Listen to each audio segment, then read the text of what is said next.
Zéro déchet au boulot! Bienvenue dans le podcast qui vous aide à cheminer vers le zéro déchet au travail.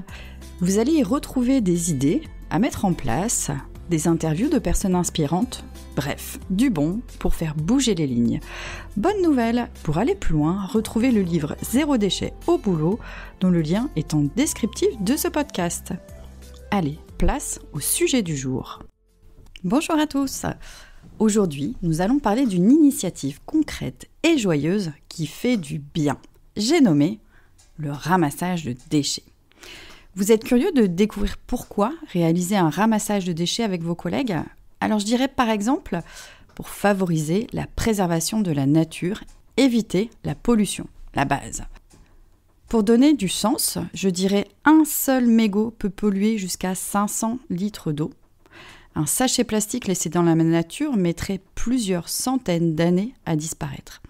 Alors ça vaut le coup de se lancer pour la pollution et rendre la nature un peu plus propre. Ou bien je dirais de privilégier les liens sociaux. Organiser un ramassage de déchets permet de fédérer les collègues autour d'une initiative écologique qui prend peu de temps et d'argent à mettre en place. Ou encore pour créer des liens de convivialité tout en réalisant un projet utile. Et j'ajouterai parce que cette action est tellement chouette qu'elle existe au niveau international avec le World Cleanup Day. C'est un jour dédié au ramassage de déchets à travers le monde entier. Bref, il existe de nombreuses sources de motivation. Pensez-y. Alors je vous livre comment mettre en place un tel projet de ramassage de déchets dans la sphère professionnelle. Tout d'abord, qui est concerné ? Quel que soit votre niveau hiérarchique, vous pouvez embarquer vos collègues.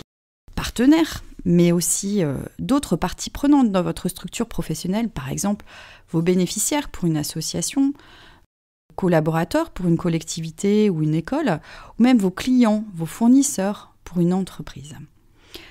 En quoi ça consiste ? Le ramassage de déchets consiste à réunir un ou plusieurs groupes sur un temps donné, dans un lieu donné, pour nettoyer la nature des mégots de cigarettes, des emballages ou sacs plastiques, bref, d'un maximum de détritus qui traînent dans la nature. Une durée idéale de ramassage est entre 1h et 2h30 maximum. Comment mettre en place ce projet ? Alors le projet de ramassage de déchets peut se faire de manière formelle, lors d'un temps de travail par exemple, c'est bien plus impactant, voire moteur, pour mobiliser un maximum de collaborateurs, ou de manière informelle, hors du temps de travail, comme pendant une pause déjeuner entre midi et 2. Voici comment s'y prendre. Avant le ramassage, prévoyez la communication. Alors créez un joli visuel pour informer les troupes du projet avec ses différentes mentions. L'explication synthétique du projet et ses bénéfices, la date, heure, durée, 1h à 2h30 max pour rappel, et le lieu du rendez-vous. Notez aussi le matériel à apporter par les participants, des gants, pinces, sacs poubelles par exemple. Côté projet, pourquoi pas organiser un challenge ou un concours entre équipes pour valoriser les quantités de ramassage de déchets ou même le déchet le plus insolite. Le choix du lieu.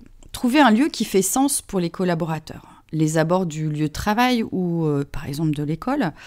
Un endroit dans la ville, dans la nature, mais plutôt infesté de déchets, type parc ou lieu de balade à proximité. Prévoyez un lieu facilement accessible pour les participants, surtout si vous partez de votre lieu de travail. Repérez les points de rassemblement en début et en fin de collecte.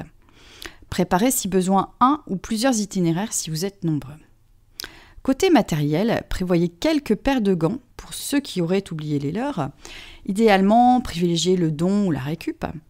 Des bacs de collecte et de quoi trier, par exemple le verre, des sacs poubelles, des contenants type bouteilles plastiques pour récupérer les mégots. C'est le jour J.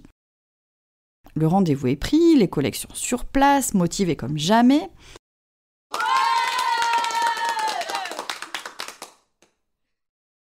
Pour le brief de lancement, vérifiez que chacun a le matériel adéquat.